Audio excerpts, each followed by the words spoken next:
Sir, आपने जैसे बताया कि काफ़ी सारे केसेस रजिस्टर हो रहे हैं, पिछले भी सालों में बहुत सारे केसेस रजिस्टर हुए हैं, तो इसका प्रोसिक्यूशन रेट कितना है?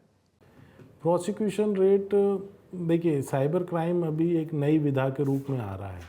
जो एकदम से बम्बार्डिंग हुई है वो पिछले 1.5-2 साल में बहुत हुई है। तो इसमें काफ़ी तक तो हम लोग चार्जशीट तक पहुँचे हैं, लेकिन प्रोसिक्यूशन जो कन्विक्शन है अभी तो मुझे लगता नहीं कि मतलब कन्विक्शन तक, मैं सबका तो नहीं कह सकता, लेकिन इफ्सो में कन्विक्शन तक पहुंचने के ऐसे बहुत ही कम, बिकॉज हमारी यूनिट इफ्सो 4 साल पहले बनी है। जामतारा बार बार यूज किया है। Is it the cyber crime hub of India? Jamtara और मेवात ये दो हॉट सेंटर हैं, लेकिन ये दो नाम सबकी जुबान पे चढ़ गए। जामतारा की एक सीरीज़ भी आ गई है, लेकिन आज इंडिया में ऐसे मतलब सैकड़ों नहीं तो कम से कम 15-20 हब हैं। मैं आपको बता रहा हूँ, मध्य प्रदेश का जो महाकौशल रीजन है, जबलपुर, उसके आसपास के, और जो मालवा रीजन है, इंदौर, ये सब सिम के हब हैं। सॉरी, सिम नहीं, अकाउंट के हब हैं। जो हमारा असम का एरिया है वो सारा सिम का हब है। वेस्ट बंगाल है वो सारा सिम का हब है। और हम साउथ इंडिया में जाएं, आंध्र प्रदेश के जो कुछ गुंटूर के आसपास के हैं वो अकाउंट के हब हैं। तो अलग अलग चीज़ों के हब बन के निकलते आ रहे हैं, मतलब हॉटस्पॉट बोल सकते हैं हम। दिल्ली के भी जो पर्टिकुलर कुछ कुछ एरिया हैं, तो जो कुछ सिम के लिए बड़े वो हैं, और कुछ ऐसे एरिया हैं कि ना वहाँ अकाउंट मतलब ओपन हो रहे हैं ना सिम, लेकिन वहाँ के पर्टिकुलर एटीएम से पैसे विड्रॉ हो रहे हैं। मतलब आप सोचिए, अकाउंट आपने खुलवा लिया आंध्र प्रदेश में, लेकिन एक दो पर्टिकुलर एटीएम वहीं से पैसे विड्रॉ हो रहे हैं। तो अलग अलग सेगमेंट के अलग अलग हॉटस्पॉट्स हैं। क्योंकि जामतारा और मेवात का नाम एक मतलब शुरू में ये आया था तो जुबान पे आ जाता है। तिवारी जी, आप का करियर बहुत इंटरेस्टिंग रहा है। आप डॉक्टर थे, बड़ा हिंदूराव में आपने प्रैक्टिस भी किया था, और तो वहाँ से आप सिविल सर्विसेज में आ गए, आईपीएस में आ गए, और अब आप साइबर सेल हेड कर रहे हैं।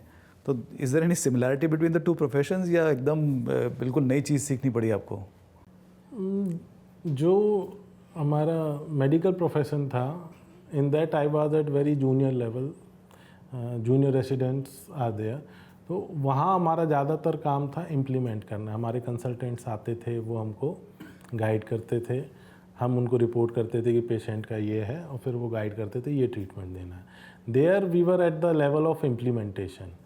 और फिर जब हम पुलिस में आए आईपीएस बन के, और ये तो यहाँ हमारा जो लेवल है मोस्टली ऑफ जो वहाँ कंसल्टेंट का होता था, managerial level, that we have to guide our juniors कि आप इसको इस तरीके से इस काम को कर सकते हैं, या we have to take a broader view. जो बंदा इन्वेस्टिगेशन कर रहा है उसका एक केस के बारे में एक व्यू हो सकता है, लेकिन you being a supervisory officer, आपके पास वैसे 10-20 केसेस हैं, तो आपको एक्सपीरियंस ज़्यादा वेरीड होता है, तो आप उसको ज़्यादा एक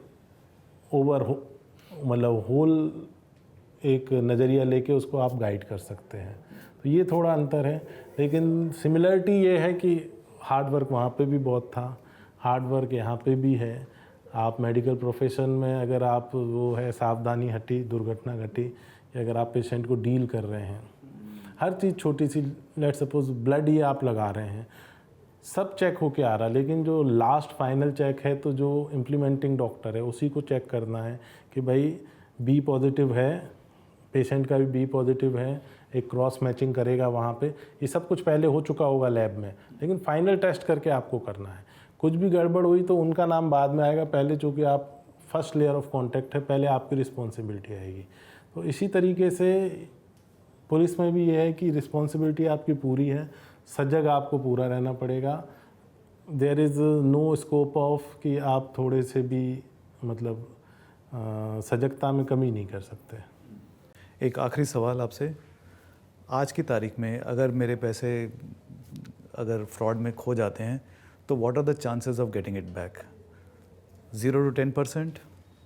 नहीं, इसमें डिपेंड्स कि आपके पैसे किस तरह से गए, किस तरीके से गए, आप कितने दिन बाद रिपोर्ट कर रहे हैं। इसमें मैं आपको सिंपल फंडा बताता हूँ। आपके पैसे अभी गए और आपने विद इन आवर 2 आवर 1930 में कर दिया, तो with in 24 hours fair chance होते हैं कि आपके पैसे मिल जाएं। मिलेंगे कैसे कि 24 आवर तक वो बैंकिंग सिस्टम में रहते हैं, तो आपको मिल जाते हैं। दूसरा है कि अगर आपके जो क्रिमिनल हैं इंडिया बेस्ड हैं, तो देयर आर फेयर चांसेस कि अगर पुलिस पीछे पड़ जाएगी तो उन्हें पकड़ लेगी, वहाँ से भी पैसे वापस मिल जाते हैं। दिक्कत होती है कि आपके क्रिमिनल अगर फॉरेन लैंड बेस्ड हैं, और वो चूँकि जो फॉरेन लैंड बेस्ड वाला क्राइम है वो महीनों चलता है, मतलब वो ऐसा नहीं आज आपको कांटेक्ट करके आज पैसे ले लेंगे, पहले कांटेक्ट करेंगे, फिर इंड्यूस करेंगे, फिर थोड़ा फिर थोड़ा फिर थोड़ा। तो इस तरीके जब तक आप बताओगे तो वो सिर्फ आप लास्ट ट्रांजैक्शन वाला बता पाओगे। तो अगर वो भी आपने लास्ट ट्रांजैक्शन के विदिन 24 आवर रिपोर्ट कर दिया तो चांस है वो रुक जाएगा। तो इस तरीके के जो केसेस हैं जो over a period of time चल रहे हैं, और जो एक्यूज्ड हैं या क्रिमिनल हैं फॉरेन बेस्ड हैं, तो वहाँ पैसा मिलना थोड़ा डिफ़िकल्ट हो जाता है। रीज़न बीइंग कि ऑलरेडी पैसा वो सारा निकाल के किसी तरीके से बाहर ले जा देते हैं। इस मोडस को आए हुए भी अभी 6-8 महीने हुए हैं।